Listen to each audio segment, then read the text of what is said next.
In the bosom of one of those spacious coves which indent the eastern shores of the Hudson, at that broad expansion of the river denominated by the ancient Dutch navigators the Tappan Zee, and where they always prudently shortened sail and implored the protection of St. Nicholas when they crossed, there lies a small market town, or rural port, which by some is called Greensburg, but which is more generally and properly known by the name of Tarry Town. This name was given, we are told, in former days by the good housewives of the adjacent country from the inveterate propensity of their husbands to linger about the village tavern on market days. Tarry Town. Be that as it may, I do not vouch for the fact, but merely advert to it, for the sake of being precise and authentic. Not far from this village, perhaps about 2 miles, there is a little valley, or rather lap of land among high hills, which is one of the quietest places in the whole world. A small brook glides through it, with just murmur enough to lull one to repose, and the occasional whistle of a quail or tapping of a woodpecker is almost the only sound that ever breaks in upon the uniform tranquility.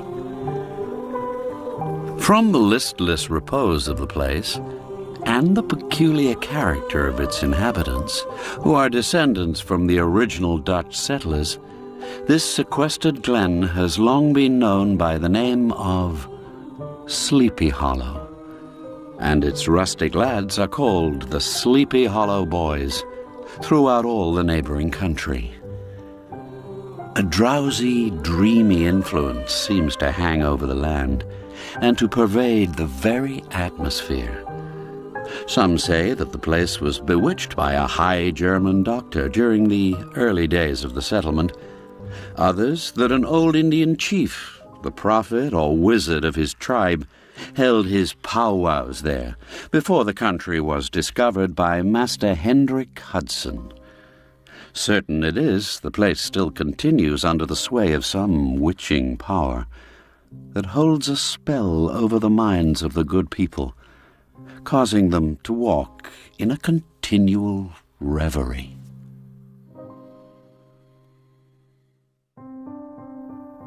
They are given to all kinds of marvelous beliefs, are subject to trances and visions, and frequently see strange sights and hear music and voices in the air.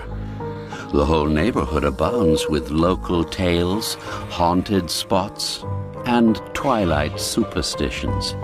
Stars shoot and meteors glare oftener across the valley than in any other part of the country. And the nightmare, with her whole ninefold, seems to make it the favorite scene of her gambols. The dominant spirit, however, that haunts this enchanted region and seems to be commander-in-chief of all the powers of the air, is the apparition of a figure on horseback without a head.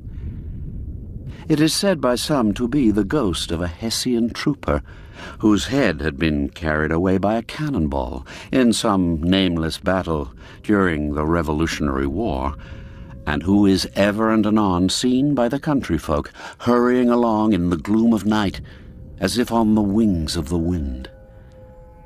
His haunts are not confined to the valley, but extend at times to the adjacent roads, and especially to the vicinity of a church at no great distance.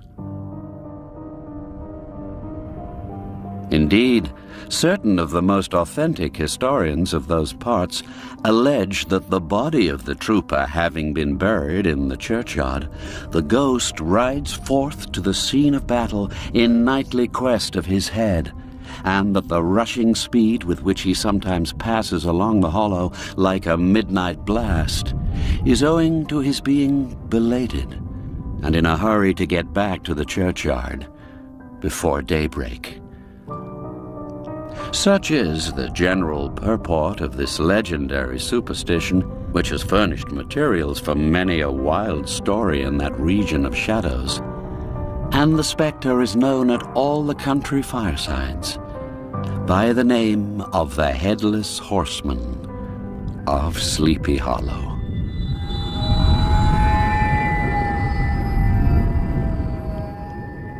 It is remarkable that the visionary propensity I have mentioned is not confined to the native inhabitants of the valley, but is unconsciously imbibed by everyone who resides there for a time. However wide awake they may have been before they entered that sleepy region, they are sure in a little time to inhale the witching influence of the air and begin to grow imaginative, to dream dreams and see apparitions. I mention this peaceful spot with all possible laud, for it is in such little retired Dutch valleys, found here and there embosomed in the great state of New York, that population, manners, and customs remain fixed, while the great torrent of migration and improvement, which is making such incessant changes in other parts of this restless country, sweeps by them unobserved. Though many years have elapsed since I trod the drowsy shades of Sleepy Hollow, yet I question whether I should not still find the same trees and the same families vegetating in its sheltered bosom.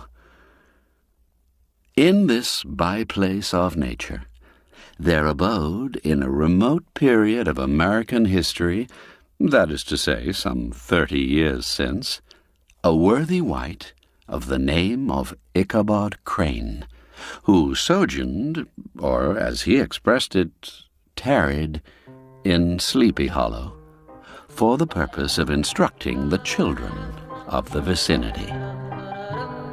He was a native of Connecticut, a state which supplies the Union with pioneers for the mind as well as for the forest, and sends forth yearly its legions of frontier woodmen and country schoolmasters. The cognomen of Crane was not inapplicable to his person. He was tall but exceedingly lank, with narrow shoulders, long arms and legs, hands that dangled a mile out of his sleeves, feet that might have served for shovels, and his whole frame most loosely hung together. His head was small and flat at top, with huge ears, large green glassy eyes, and a long snipe nose, so that it looked like a weathercock perched upon his spindle neck to tell which way the wind blew. To see him striding along the profile of a hill on a windy day, with his clothes bagging and fluttering about him, one might have mistaken him for the genius of famine descending upon the earth, or some scarecrow eloped from a cornfield. His schoolhouse was a low building of one large room, rudely constructed of logs, the windows partly glazed and partly patched with leaves of old copybooks. It was most ingeniously secured at vacant hours by a withy twisted in the handle of the door, and stakes set against the window shutters, so that though a thief might get in with perfect ease, he would find some embarrassment in getting out. The schoolhouse stood in a rather lonely but pleasant situation, just at the foot of a woody hill, with a brook running close by, and a formidable birch tree growing at one end of it. From hence, the low murmur of his pupils' voices conning over their lessons might be heard in a drowsy summer's day, like the hum of a beehive, interrupted now and then by the authoritative voice of the master, in the tone of menace or command, or peradventure by the appalling sound of the birch, as he urged some tardy loiterer along the flowery path of knowledge. Truth to say, he was a conscientious man, and ever bore in mind the golden maxim, "Spare the rod and spoil the child." Ichabod Crane's scholars certainly were not spoiled. I would not have it imagined, however, that he was one of those cruel potentates of the school who joy in the smart of their subjects. On the contrary, he administered justice with discrimination rather than severity, taking the burden off the backs of the weak and laying it on those of the strong. Your mere puny stripling, that winced at the least flourish of the rod, was passed by with indulgence. But the claims of justice were satisfied by inflicting a double portion on some little tough, wrong-headed, broad-skirted Dutch urchin, who sulked and swelled and grew dogged and sullen beneath the birch.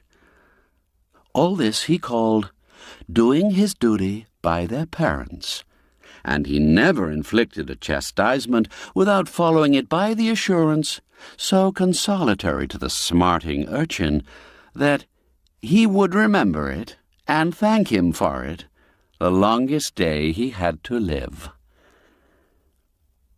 When school hours were over, he was even the companion and playmate of the larger boys, and on holiday afternoons would convoy some of the smaller ones home who happened to have pretty sisters or good housewives for mothers, noted for the comforts of the cupboard.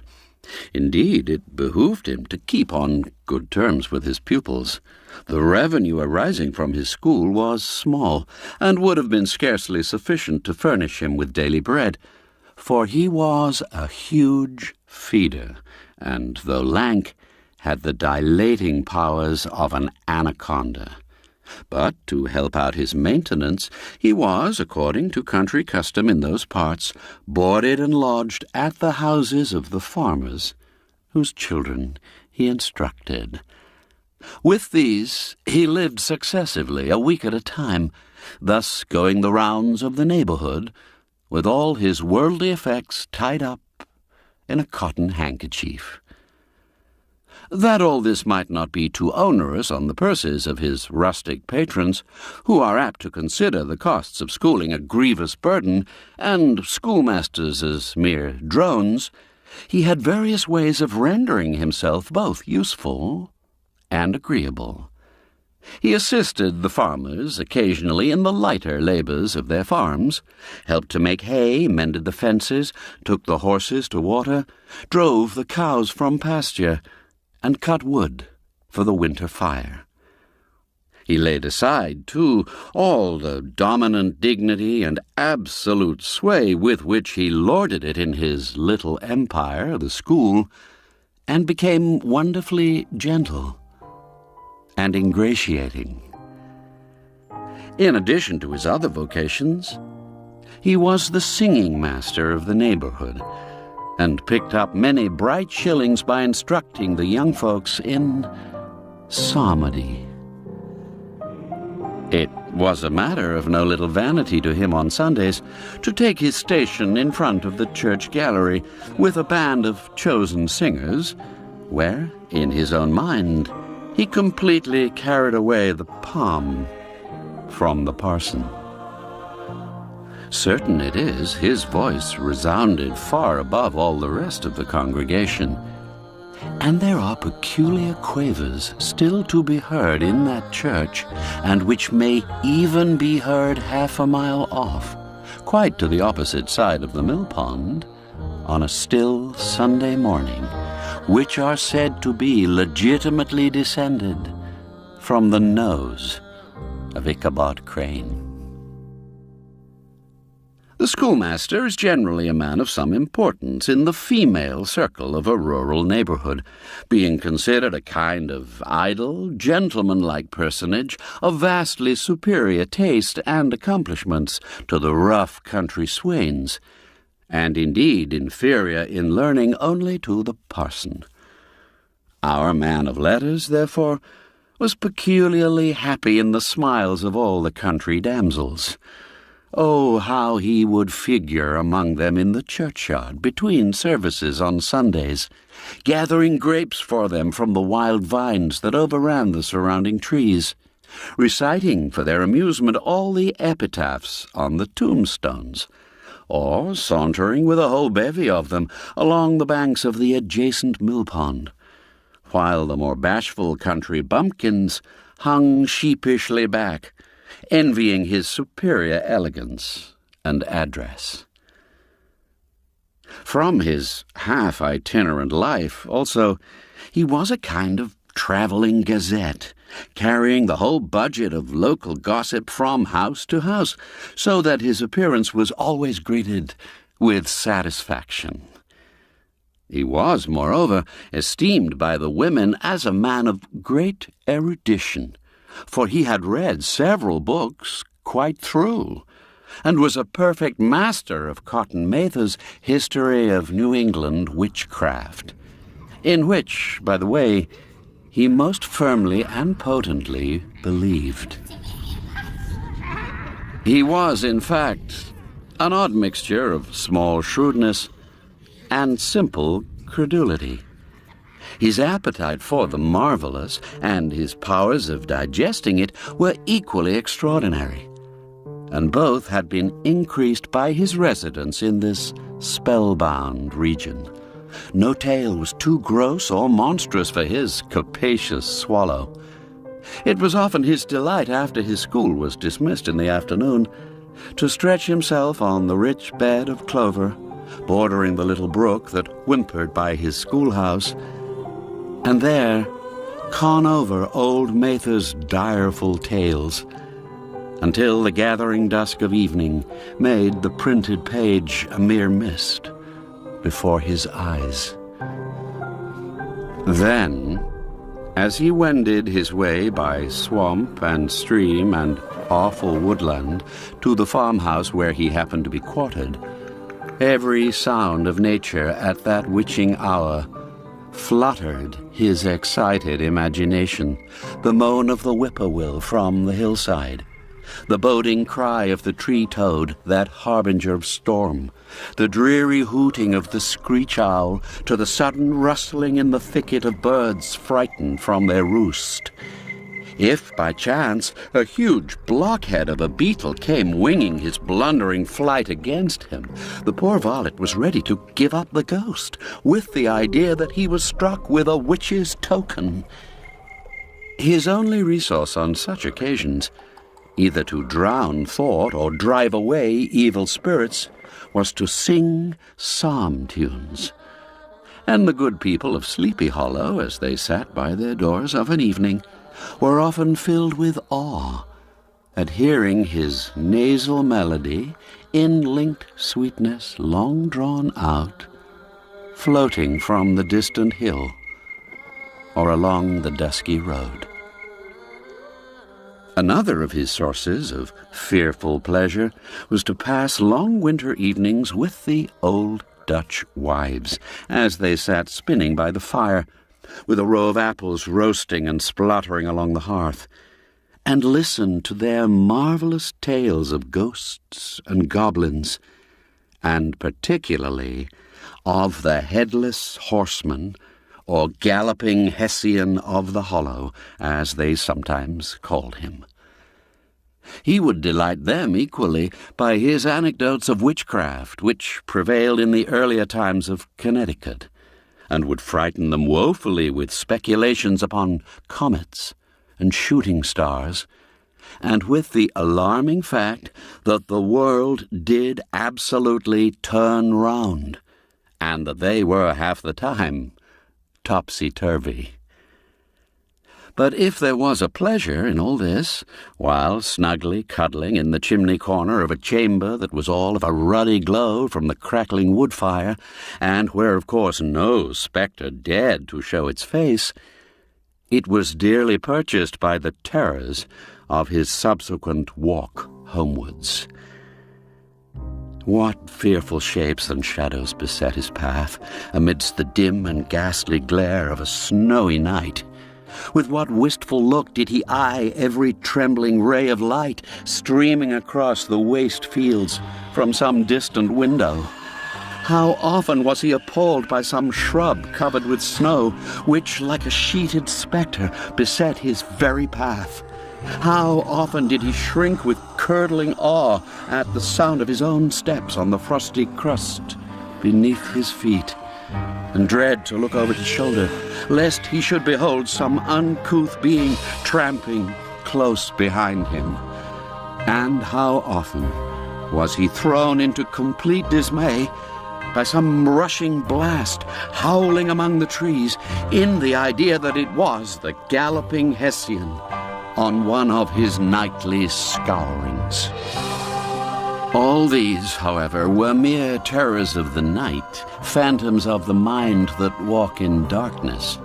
And though he had seen many spectres in his time, and been more than once beset by Satan in divers shapes in his lonely perambulations, yet daylight put an end to all these evils, and he would have passed a pleasant life of it, in despite of the devil and all his works, if his path had not been crossed by a being that causes more perplexity to mortal man than ghosts, goblins, and the whole race of witches put together, and that was a woman.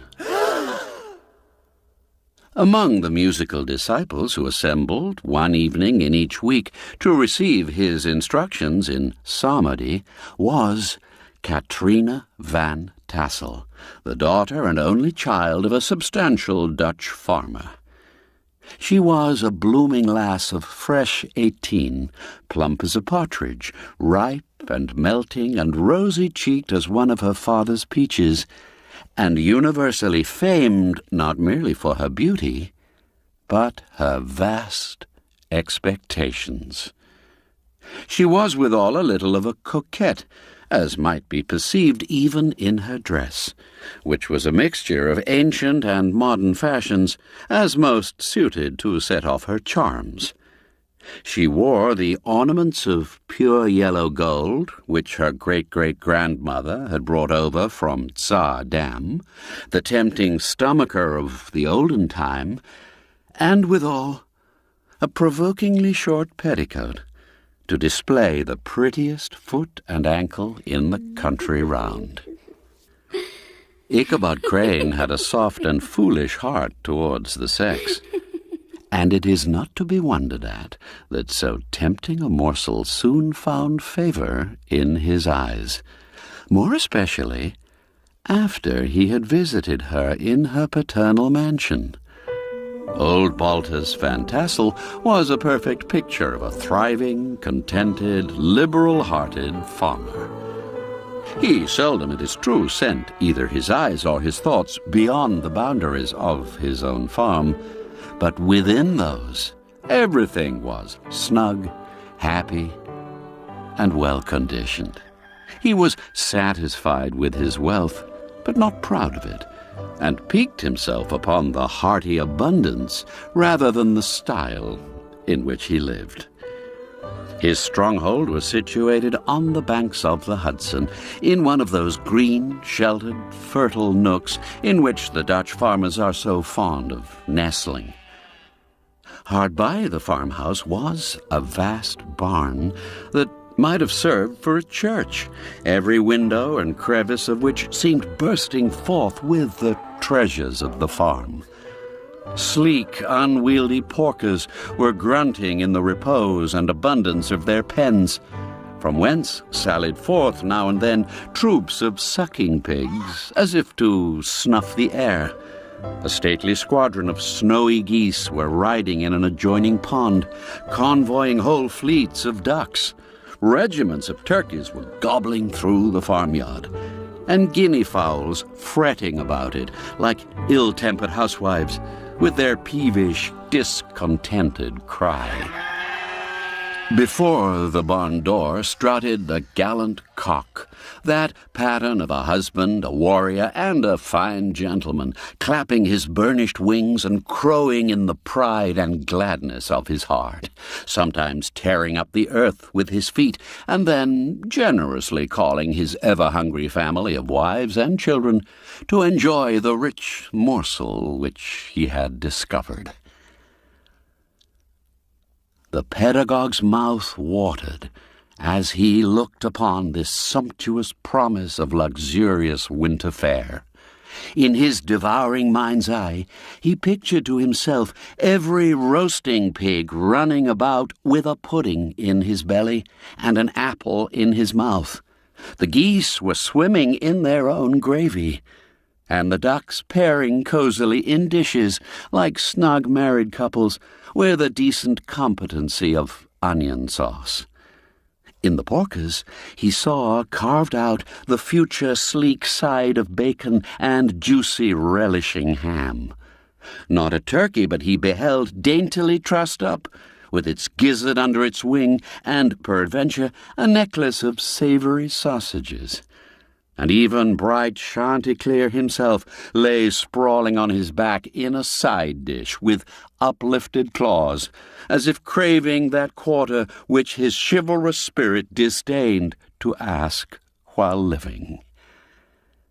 As the enraptured Ichabod fancied all this, and as he rolled his great green eyes over the fat meadowlands, the rich fields of wheat, of rye, of buckwheat, and Indian corn, and the orchards burdened with ruddy fruit which surrounded the warm tenement of Van Tassel, his heart yearned after the damsel who was to inherit these domains, and his imagination expanded with the idea how they might be readily turned into cash, and the money invested in immense tracts of wild land and shingle palaces in the wilderness.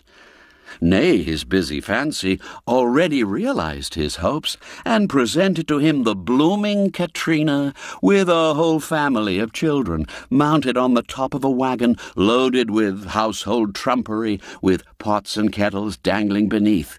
And he beheld himself bestriding a pacing mare, with a colt at her heels, setting out for Kentucky, Tennessee, or the Lord knows where. When he entered the house, the conquest of his heart was complete. It was one of those spacious farmhouses with high-ridged but lowly sloping roofs, built in the style handed down from the first Dutch settlers, the low projecting eaves forming a piazza along the front, capable of being closed up in bad weather. Benches were built along the sides for summer use, and a great spinning wheel at one end and a churn at the other showed the various uses to which this important porch might be devoted. From this piazza, the wondering Ichabod entered the hall, which formed the center of the mansion and the place of usual residence. Here rows of resplendent pewter, ranged on a long dresser, dazzled his eyes. A door left ajar gave him a peep into the best parlor, where the claw-footed chairs and dark mahogany tables shone like mirrors, and irons, with their accompanying shovel and tongs, glistened from their covert of asparagus tops. Mock oranges and conch shells decorated the mantelpiece. Strings of various-colored birds' eggs were suspended above it. A great ostrich egg was hung from the center of the room, and a corner cupboard, knowingly left open, displayed immense treasures of old silver and well-mended china. From the moment Ichabod laid his eyes upon these regions of delight, the peace of his mind was at an end, and his only study was how to gain the affections of the peerless daughter of Van Tassel.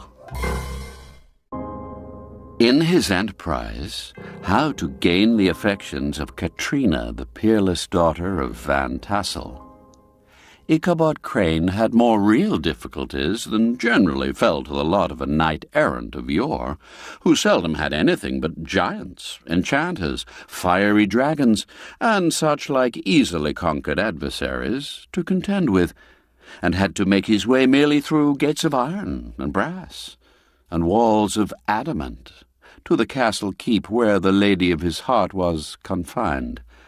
all which he achieved as easily as a man would carve his way to the centre of a Christmas pie. And then the lady gave him her hand as a matter of course. Ichabod, on the contrary, had to win his way to the heart of a country coquette beset with a labyrinth of whims and caprices, which were forever presenting new difficulties and impediments, and he had to encounter a host of fearful adversaries of real flesh and blood. The numerous rustic admirers who beset every portal to her heart, keeping a watchful and angry eye upon each other, but ready to fly out in the common cause against any new competitor. Among these, the most formidable was a burly, roaring, roistering blade of the name of Abraham, or, according to the Dutch abbreviation, Brom Van Brunt, the hero of the country round, which rang with his feats of strength and hardihood. Hey-ho! Hey-ho! Hey-ho! He was broad-shouldered and double-jointed, with short, curly black hair and a bluff but not unpleasant countenance, having a mingled air of fun and arrogance. From his Herculean frame and great powers of limb, he had received the nickname of Brom Bones, by which he was universally known. He was famed for great knowledge and skill in horsemanship, being as dexterous on horseback as a Tartar. He was foremost at all races and cockfights, and with the ascendancy which bodily strength always acquires in rustic life, was the umpire in all disputes, setting his hat on one side and giving his decisions with an air and tone that admitted of no gainsay or appeal. He was always ready for either a fight or a frolic, but had more mischief than ill will in his composition, and with all his overbearing roughness, there was a strong dash of waggish good humour at bottom. He had 3 or 4 boon companions who regarded him as their model, and at the head of whom he scoured the country, attending every scene of feud or merriment for miles round. In cold weather he was distinguished by a fur cap surmounted with a flaunting fox's tail, and when the folks at a country gathering descried this well-known crest at a distance, whisking about among a squad of hard riders, they always stood by for a squall.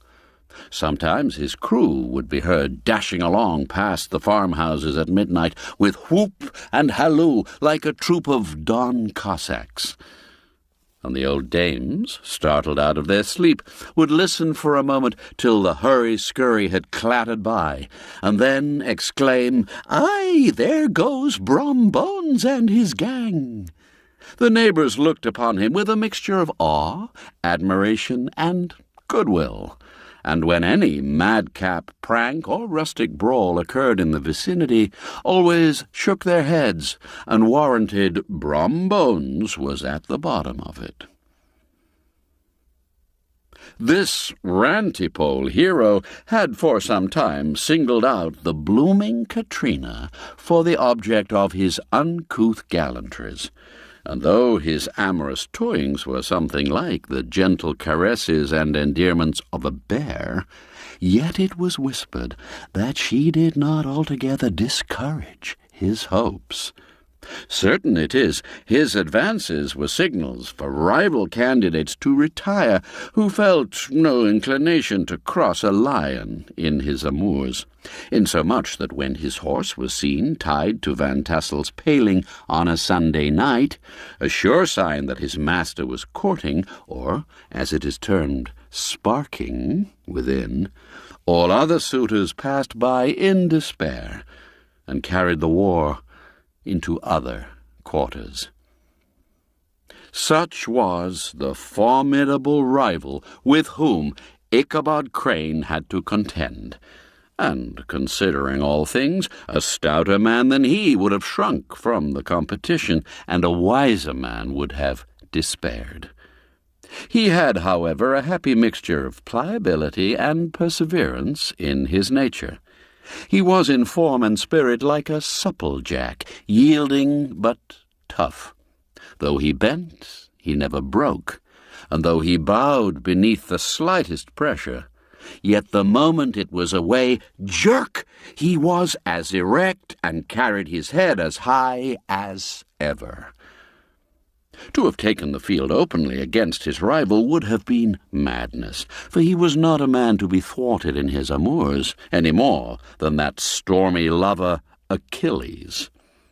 Ichabod, therefore, made his advances in a quiet and gently insinuating manner. Under cover of his character of singing master, he made frequent visits at the farmhouse. Not that he had anything to apprehend from the meddlesome interference of parents, which is so often a stumbling block in the path of lovers. Bolt Van Tassel was an easy, indulgent soul. He loved his daughter better even than his pipe, and like a reasonable man and an excellent father, let her have her way in everything. His notable little wife, too, had enough to do to attend to her housekeeping and manage her poultry. For, as she sagely observed, ducks and geese are foolish things and must be looked after, but girls can take care of themselves. Thus, while the busy dame bustled about the house or plied her spinning wheel at one end of the piazza, honest Bolt would sit smoking his evening pipe at the other. In the meantime, Ichabod would carry on his suit with the daughter. I profess not to know how women's hearts are wooed and won. To me, they have always been matters of riddle and admiration. Some seem to have but one vulnerable point or door of access, while others have 1,000 avenues, and may be captured in 1,000 different ways. It is a great triumph of skill to gain the former, but a still greater proof of generalship to maintain possession of the latter. For man must battle for his fortress at every door and window. He who wins 1,000 common hearts is therefore entitled to some renown, but he who keeps undisputed sway over the heart of a coquette is indeed a hero. Certain it is this was not the case with the redoubtable Brom Bones, and from the moment Ichabod Crane made his advances, the interests of the former evidently declined. His horse was no longer seen tied to the palings on Sunday nights, and a deadly feud gradually arose between him and the preceptor of Sleepy Hollow. Brom, who had a degree of rough chivalry in his nature, would fain have carried matters to open warfare, and have settled their pretensions to the lady according to the mode of those most concise and simple reasoners, the knights-errant of yore, by single combat. But Ichabod was too conscious of the superior might of his adversary to enter the lists against him. He had overheard a boast of Bones that he would double the schoolmaster up and lay him on a shelf of his own schoolhouse, and he was too wary to give him an opportunity. There was something extremely provoking in this obstinately pacific system.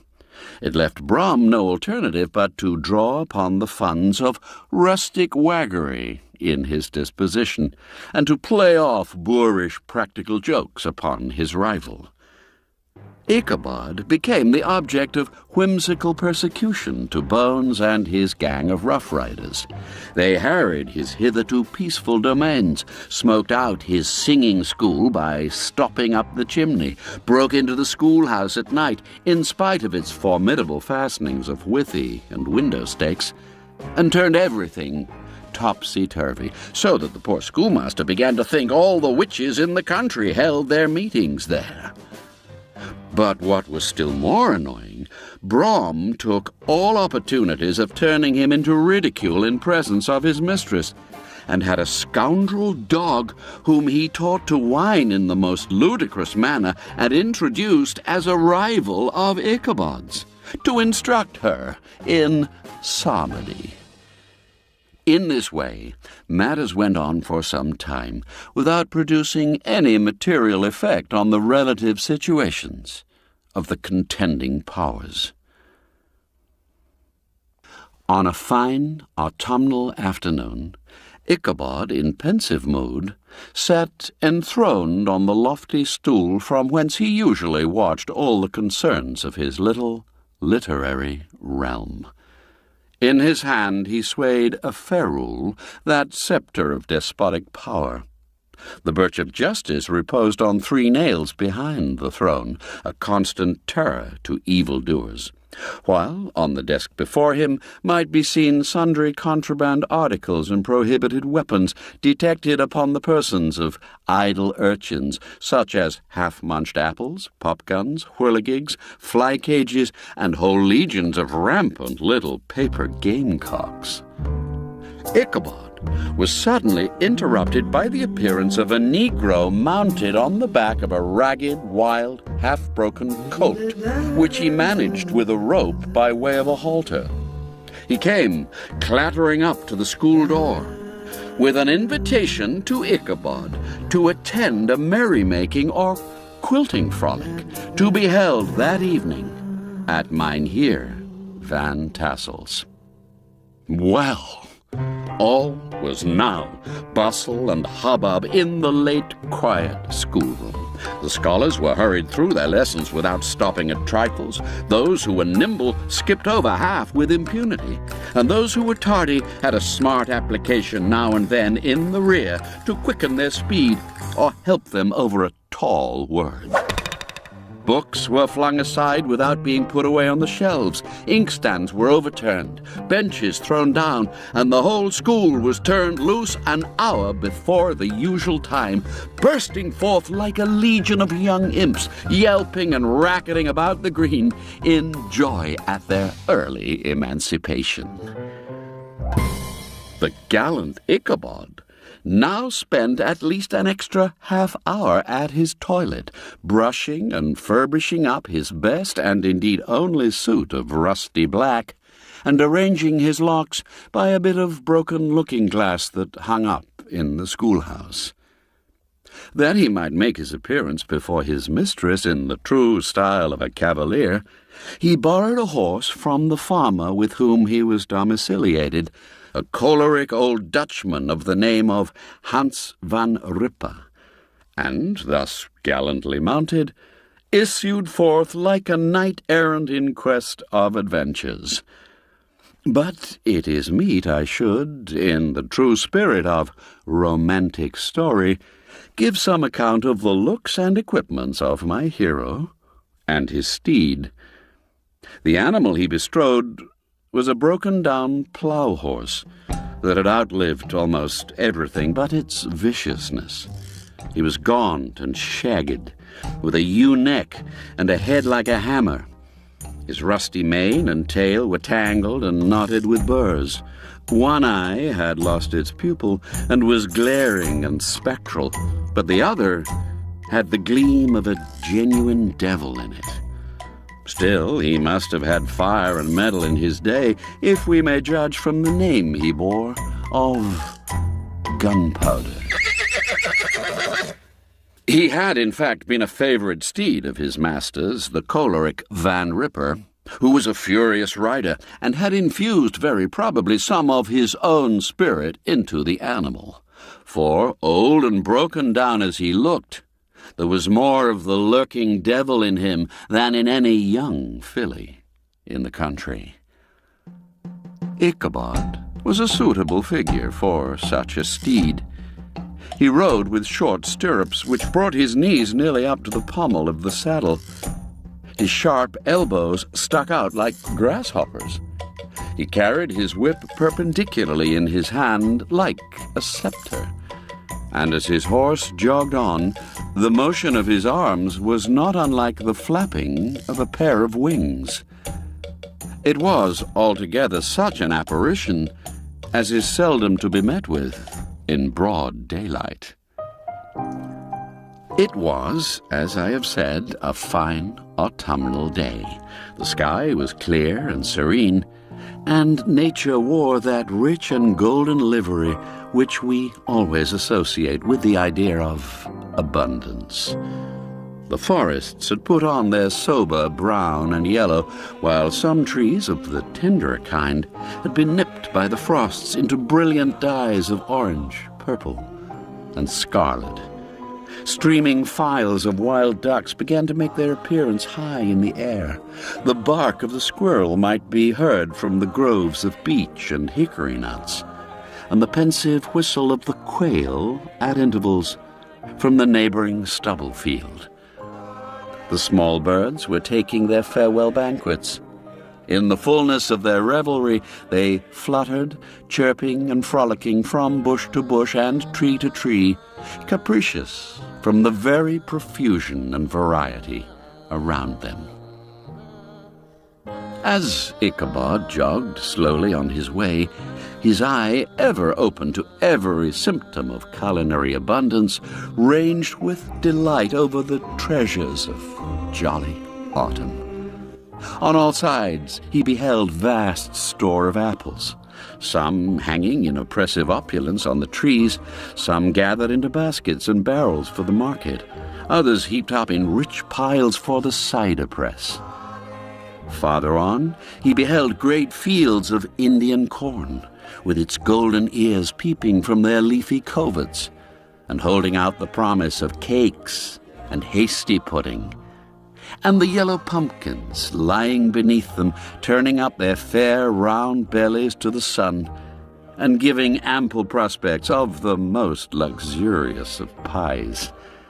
And anon he passed the fragrant buckwheat fields, breathing the odor of the beehive, and as he beheld them, soft anticipations stole over his mind of dainty slapjacks, well buttered, and garnished with honey or treacle by the delicate little dimpled hand of Katrina Van Tassel.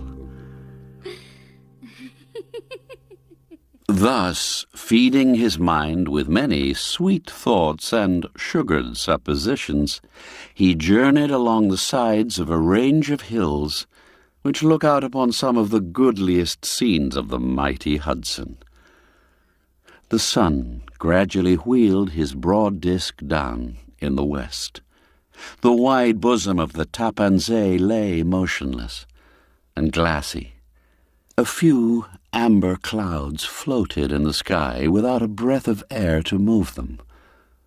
The horizon was of a fine golden tint, changing gradually into a pure apple green, and from that into the deep blue of the mid-heaven.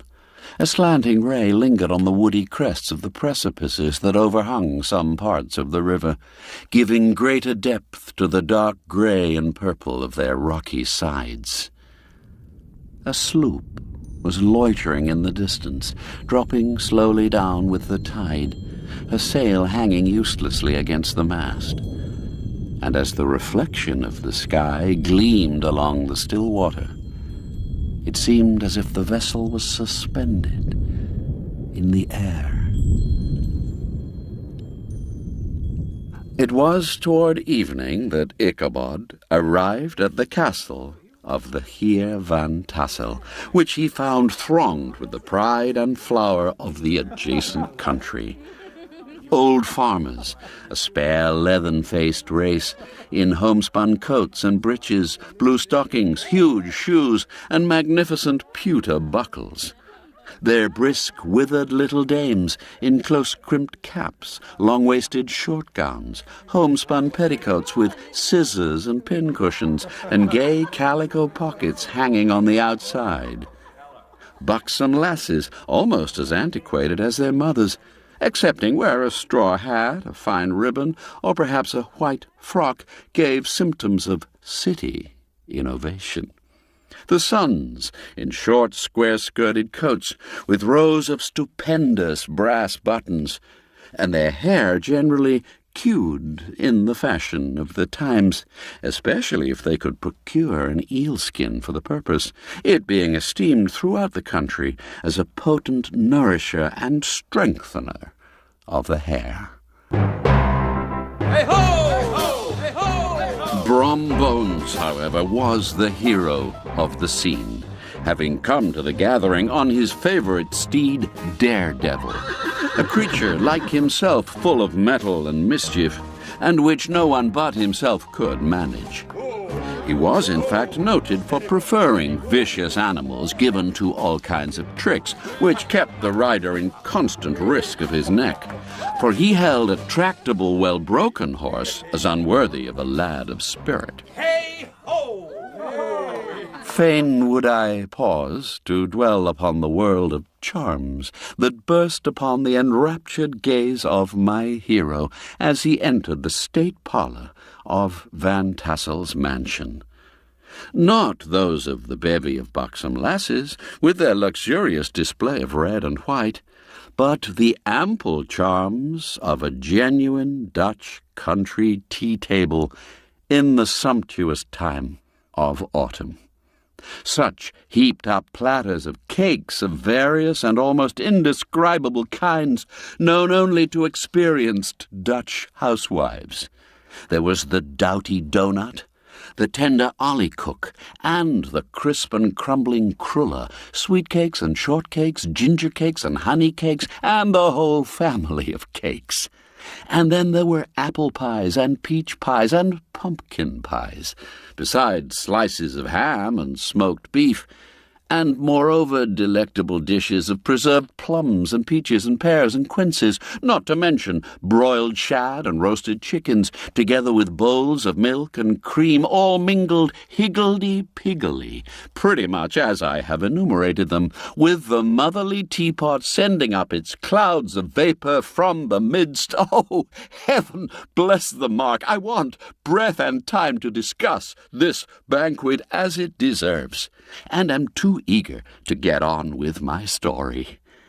Happily, Ichabod Crane was not in so great a hurry as his historian, but did ample justice to every dainty. He could not help rolling his large eyes round him as he ate, and chuckling with the possibility that he might one day be lord of all this scene of almost unimaginable luxury and splendor. Then, he thought, how soon he'd turn his back upon the old schoolhouse, snap his fingers in the face of Hans van Ripper and every other niggardly patron, and kick any itinerant pedagogue out of doors that should dare to call him comrade. Old Baltus Van Tassel moved about among his guests with a face dilated with content and good humour, round and jolly as the harvest moon. His hospitable attentions were brief but expressive, being confined to a shake of the hand, a slap on the shoulder, a loud laugh, and a pressing invitation to fall to and help themselves. And now the sound of the music from the common room, or hall, summoned to the dance. The musician was an old grey-headed Negro who had been the itinerant orchestra of the neighborhood for more than half a century. His instrument was as old and battered as himself. The greater part of the time he scraped on 2 or 3 strings, accompanying every movement of the bow with a motion of the head, bowing almost to the ground and stamping with his foot whenever a fresh couple were to start.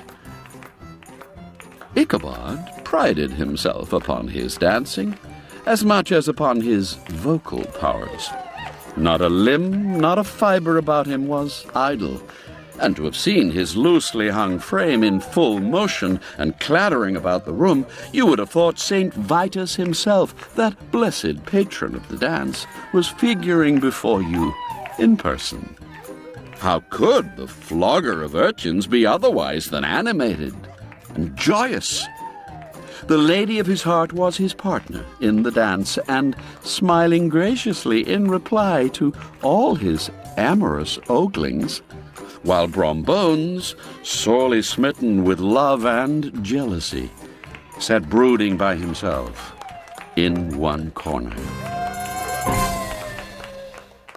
When the dance was at an end, Ichabod was attracted to a knot of the sager folks who, with old Van Tassel, sat smoking at one end of the piazza, gossiping over former times and drawing out long stories about the war. This neighborhood, at the time of which I am speaking, was one of those highly favored places which abound with chronicle and great men. The British and American line had run near it during the war. It had therefore been the scene of marauding and infested with refugees, cowboys, and all kinds of border chivalry. Just sufficient time had elapsed to enable each storyteller to dress up his tale with a little becoming fiction, and, in the indistinctness of his recollection, to make himself the hero of every exploit. There was the story of Doffu Martling, a large blue-bearded Dutchman who had nearly taken a British frigate with an old iron 9-pounder from a mud breastwork, only that his gun burst at the 6th discharge.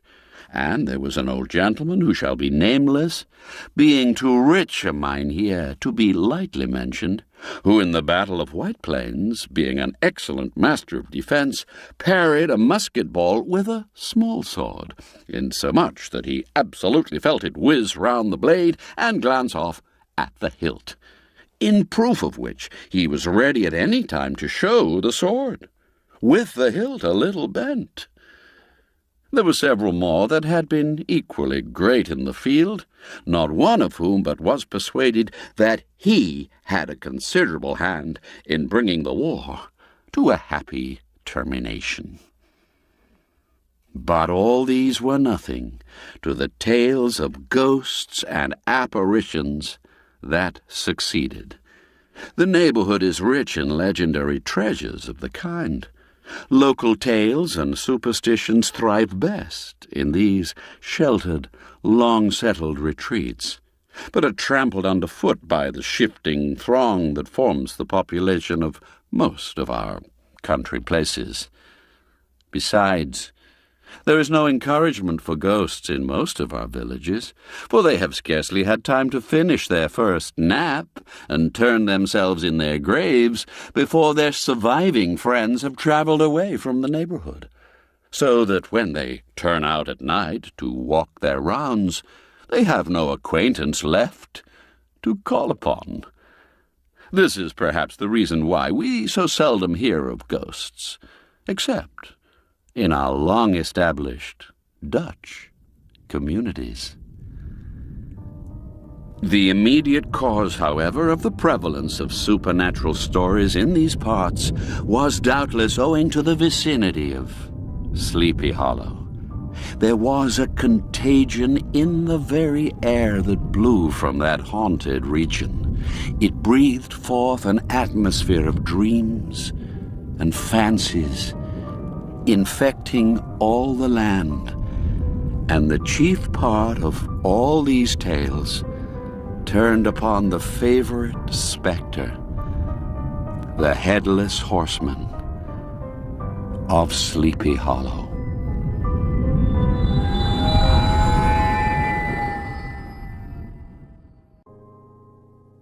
Several of the Sleepy Hollow people were present at the merrymaking, or Quilting Frolic, held that evening at Van Tassel's, and as usual were doling out their wild and wonderful legends.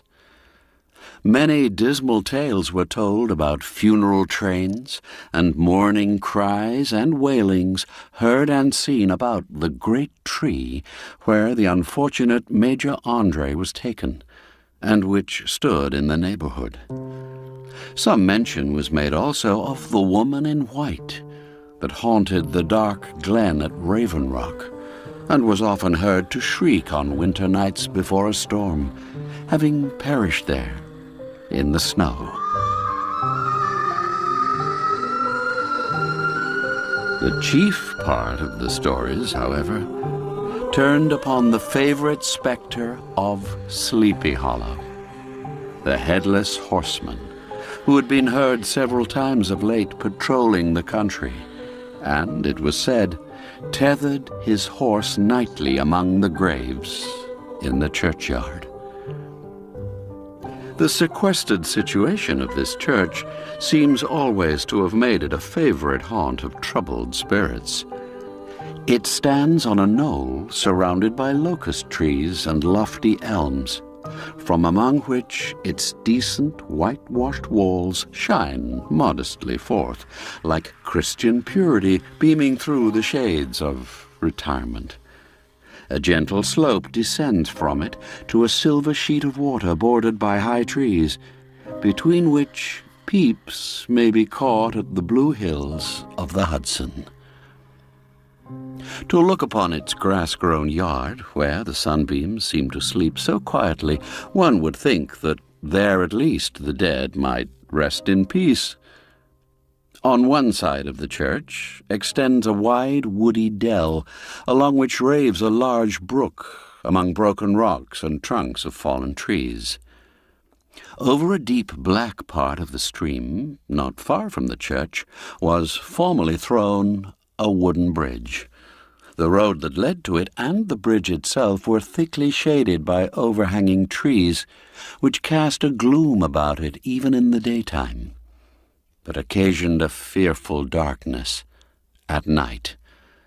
Such was one of the favorite haunts of the Headless Horseman, and the place where he was most frequently encountered.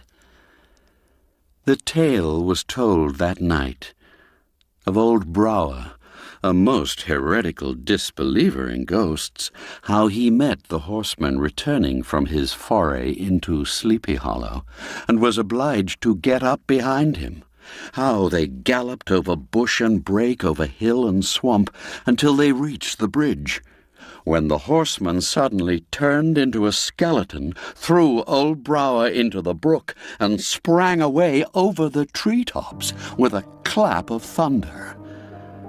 This story was immediately matched by a thrice marvelous adventure of Brom Bones, who made light of the galloping Hessian as an arrant jockey.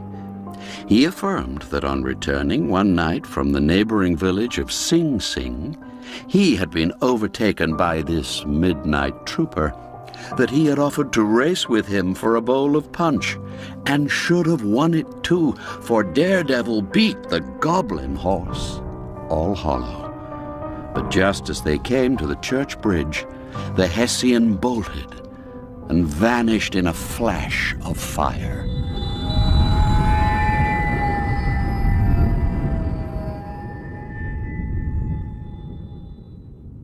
All these tales, told in that drowsy undertone with which men talk in the dark, the countenances of the listeners only now and then receiving a casual gleam from the glare of a pipe, sank deep in the mind of Ichabod. He repaid them in kind with large extracts from his invaluable author, Cotton Mather, and added many marvelous events that had taken place in his native state of Connecticut, and fearful sights which he had seen in his nightly walks about Sleepy Hollow. The revel now gradually broke up. The old farmers gathered together their families in their wagons, and were heard for some time rattling along the hollow roads and over the distant hills. Some of the damsels mounted on pillions behind their favorite swains, and their light-hearted laughter, mingling with the clatter of hoofs, echoed along the silent woodlands, sounding fainter and fainter, until they gradually died away, and the late scene of noise and frolic was all silent and deserted. Ichabod only lingered behind, according to the custom of country lovers, to have a tete-a-tete with the heiress, fully convinced that he was now on the high road to success. What passed at this interview I will not pretend to say, for, in fact, I do not know. Something, however, I fear me, must have gone wrong, for he certainly sallied forth after no very great interval, with an air quite desolate and chapfallen. Oh, these women! These women! Could that girl have been playing off any of her coquettish tricks? Was her encouragement of the poor schoolmaster all a mere sham to secure her conquest of his rival? Heaven only knows, not I. Let it suffice to say, Ichabod stole forth with the air of one who had been sacking a hen-roost rather than a fair lady's heart. Without looking to the right or left to notice the scene of rural wealth on which he had so often gloated, he went straight to the stable, and with several hearty cuffs and kicks roused his steed most uncourteously from the comfortable quarters in which he was soundly sleeping, dreaming of mountains of corn and oats, and whole valleys of timothy and clover. It was the very witching time of night that Ichabod, heavy-hearted and crestfallen, pursued his travels homewards along the sides of the lofty hills which rise above Tarry Town, and which he had traversed so cheerily in the afternoon. The hour was as dismal as himself. Far below him the Tappan Zee spread its dusky and indistinct waste of waters, with here and there the tall mast of a sloop riding quietly at anchor under the land. In the dead hush of midnight, he could even hear the barking of the watchdog from the opposite shore of the Hudson. But it was so vague and faint as only to give an idea of his distance from this faithful companion of man. Now and then, too, the long-drawn crowing of a cock accidentally awakened would sound far, far off from some farmhouse away among the hills, but it was like a dreaming sound in his ear. No signs of life occurred near him, but occasionally the melancholy chirp of a cricket, or perhaps the guttural twang of a bullfrog from a neighboring marsh, as if sleeping uncomfortably and turning suddenly in his bed. All the stories of ghosts and goblins that he had heard in the afternoon now came crowding upon his recollection. The night grew darker and darker. The stars seemed to sink deeper in the sky, and driving clouds occasionally hid them from his sight. He had never felt so lonely and dismal. He was, moreover, approaching the very place where many of the scenes of the ghost stories had been laid. In the center of the road stood an enormous tulip tree, which towered like a giant above all the other trees of the neighborhood, and formed a kind of landmark. Its limbs were gnarled and fantastic, large enough to form trunks for ordinary trees, twisting down almost to the earth and rising again into the air.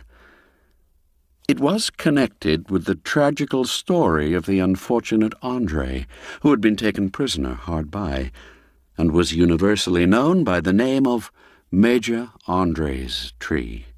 The common people regarded it with a mixture of respect and superstition, partly out of sympathy for the fate of its ill-starred namesake, and partly from the tales of strange sights and doleful lamentations told concerning it.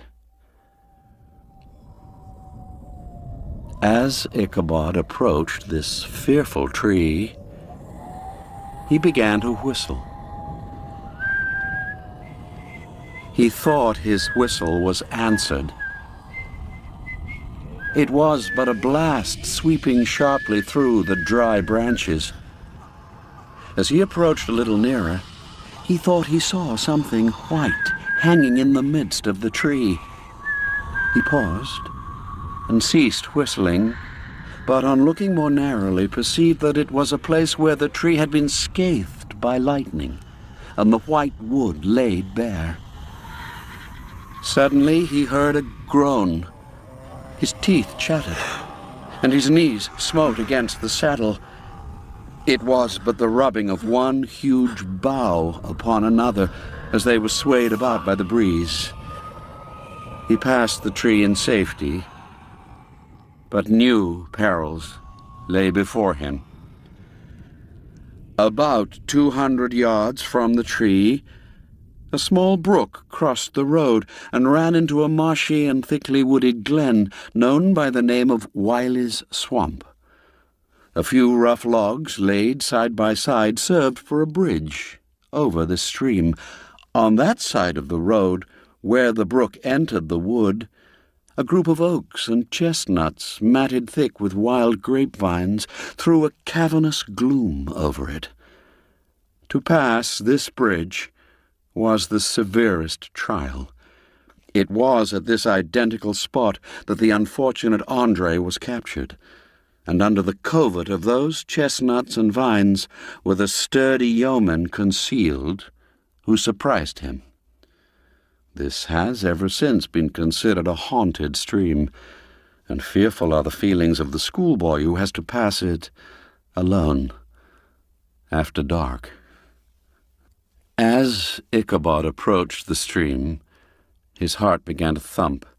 He summoned up, however, all his resolution, gave his horse half a score of kicks in the ribs, and attempted to dash briskly across the bridge. But instead of starting forward, the perverse old animal made a lateral movement and ran broadside against the fence. Ichabod, whose fears increased with the delay, jerked the reins on the other side and kicked lustily with the contrary foot. It was all in vain. His steed started, it is true, but it was only to plunge to the opposite side of the road into a thicket of brambles and alder bushes. The schoolmaster now bestowed both whip and heel upon the starveling ribs of old Gunpowder, who dashed forward snuffling and snorting, but came to a stand just by the bridge with a suddenness that had nearly sent his rider sprawling over his head. Just at this moment, a plashy, tramping sound by the side of the bridge caught the sensitive ear of Ichabod. In the dark shadow of the grove, on the margin of the brook, he beheld something huge, misshapen and towering. It stirred not, but seemed gathered up in the gloom like some gigantic monster, ready to spring upon the traveler. The hair of the affrighted pedagogue rose upon his head with terror. What was to be done? To turn and fly was now too late. And besides, what chance was there of escaping ghost or goblin, if such it was, which could ride upon the wings of the wind? Summoning up, therefore, a show of courage, he demanded in stammering accents, Who are you?" He received no reply. He repeated his demand in a still more agitated voice. Who are you?" Still there was no answer.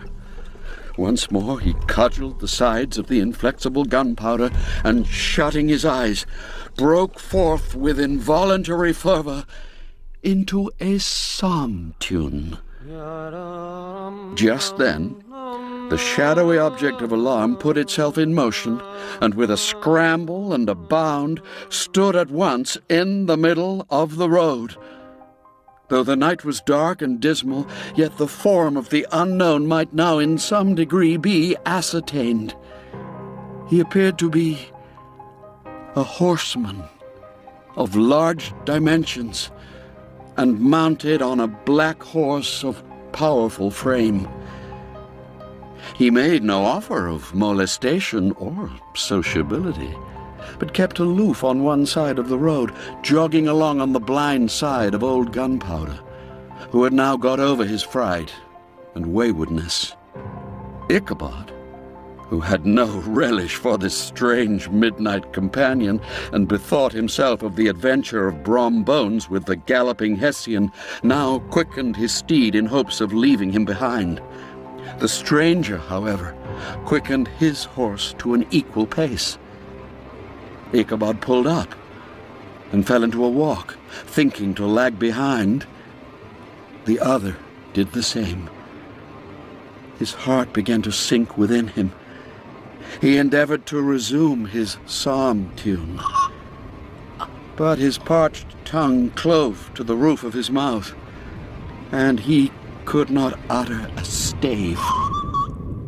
There was something in the moody and dogged silence of this pertinacious companion that was mysterious and appalling. It was soon fearfully accounted for.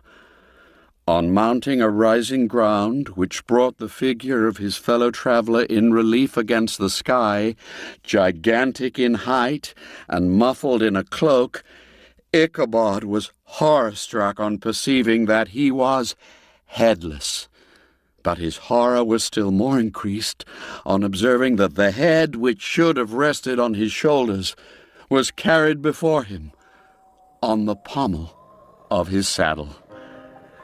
His terror rose to desperation. He rained a shower of kicks and blows upon Gunpowder, hoping by a sudden movement to give his companion the slip.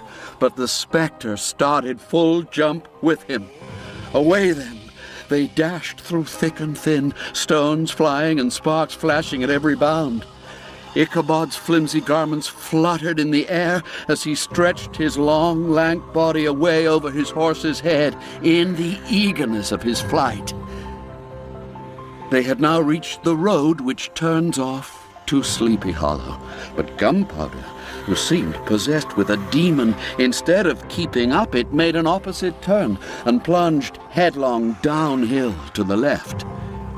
This road leads through a sandy hollow shaded by trees for about a quarter of a mile, where it crosses the bridge famous in goblin story, and just beyond swells the green knoll on which stands the whitewashed church. As yet the panic of the steed had given his unskilful rider an apparent advantage in the chase.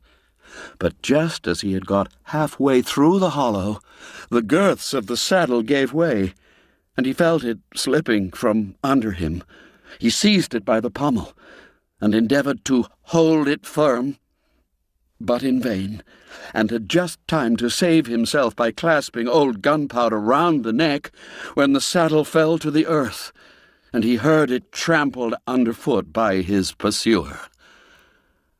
For a moment, the terror of Hans Van Ripper's wrath passed across his mind, for it was his Sunday saddle. But this was no time for petty fears. The goblin was hard on his haunches, and, unskilful rider that he was, he had much ado to maintain his seat, sometimes slipping on one side, sometimes on another, and sometimes jolted on the high ridge of his horse's backbone with a violence that he verily feared would cleave him asunder. An opening in the trees now cheered him with the hopes that the church bridge was at hand. The wavering reflection of a silver star in the bosom of the brook told him that he was not mistaken. He saw the walls of the church dimly glaring under the trees beyond. He recollected the place where Brom Bones's ghostly competitor had disappeared. "If I can but reach that bridge," thought Ichabod, "I am safe." Just then, he heard the black steed panting and blowing close behind him. He even fancied that he felt his hot breath. Another convulsive kick in the ribs, and old Gunpowder sprang upon the bridge. He thundered over the resounding planks. He gained the opposite side, and now Ichabod cast a look behind to see if his pursuer should vanish according to rule in a flash of fire and brimstone. But then he saw the goblin rising in his stirrups, and in the very act of hurling his head at him. Ichabod endeavored to dodge the horrible missile. But too late. It encountered his cranium with a tremendous crash. He was tumbled headlong into the dust, and Gunpowder, the black steed, and the goblin rider passed by like a whirlwind.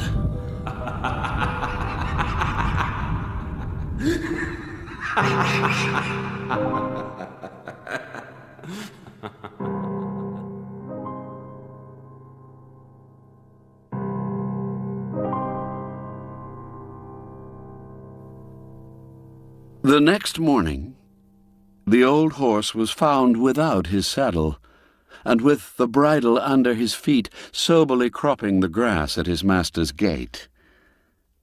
Ichabod did not make his appearance at breakfast. Dinner hour came, but no Ichabod.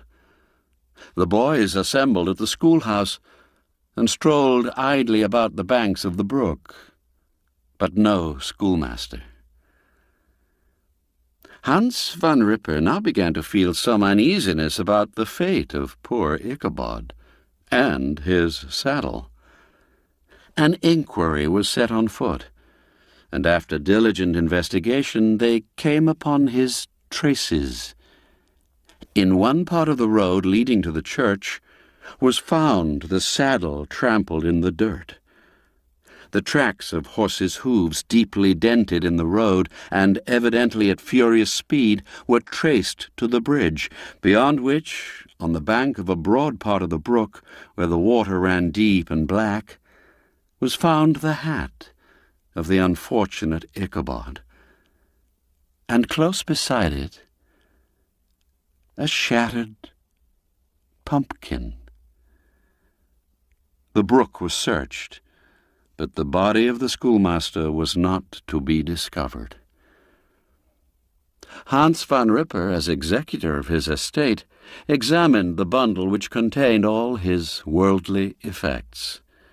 They consisted of 2 shirts and a half, 2 stocks for the neck, a pair or 2 of worsted stockings, an old pair of corduroy small clothes, a rusty razor, a book of psalm tunes full of dog's ears, and a broken pitch pipe. As to the books and furniture of the schoolhouse, they belonged to the community, excepting Cotton Mather's History of Witchcraft, a New England almanac, and a book of dreams and fortune-telling, in which last was a sheet of foolscap, much scribbled and blotted, in several fruitless attempts to make a copy of verses in honor of the heiress of Van Tassel. These magic books and the poetic scroll were forthwith consigned to the flames by Hans van Ripper, who from that time forward determined to send his children no more to school, observing that he never knew any good come of this same reading and writing. Whatever money the schoolmaster possessed, and he had received his quarter's pay but a day or 2 before, he must have had about his person at the time of his disappearance. The mysterious event caused much speculation at the church on the following Sunday. Knots of gazers and gossips were collected in the churchyard, at the bridge, and at the spot where the hat and pumpkin had been found. The stories of Brower, of Bones, and a whole budget of others were called to mind, and when they had diligently considered them all, and compared them with the symptoms of the present case, they shook their heads, and came to the conclusion that Ichabod had been carried off by the galloping Hessian. As he was a bachelor, and in nobody's debt, nobody troubled his head any more about him. The school was removed to a different quarter of the hollow, and another pedagogue reigned in his stead. It is true, an old farmer who'd been down to New York on a visit several years after, and from whom this account of the ghostly adventure was received, brought home the intelligence that Ichabod Crane was still alive, that he had left the neighborhood partly through fear of the goblin and Hans van Ripper, and partly in mortification at having been suddenly dismissed by the heiress, that he had changed his quarters to a distant part of the country, had kept school and studied law at the same time, had been admitted to the bar, turned politician, electioneered, written for the newspapers, and finally had been made a justice of the 10-pound court. Brom Bones, too, who, shortly after his rival's disappearance, conducted the blooming Katrina in triumph to the altar, was observed to look exceedingly knowing whenever the story of Ichabod was related, and always burst into a hearty laugh at the mention of the pumpkin, which led some to suspect that he knew more about the matter than he chose to tell. The old country wives, however, who are the best judges of these matters, maintain to this day that Ichabod was spirited away by supernatural means, and it is a favorite story often told about the neighborhood round the winter evening fire.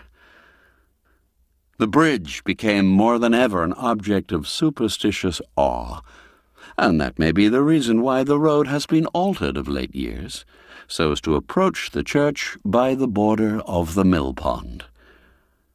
The schoolhouse, being deserted, soon fell to decay, and was reported to be haunted by the ghost of the unfortunate pedagogue, and the ploughboy, loitering homeward of a still summer evening, has often fancied his voice at a distance, chanting a melancholy psalm tune among the tranquil solitudes of Sleepy Hollow.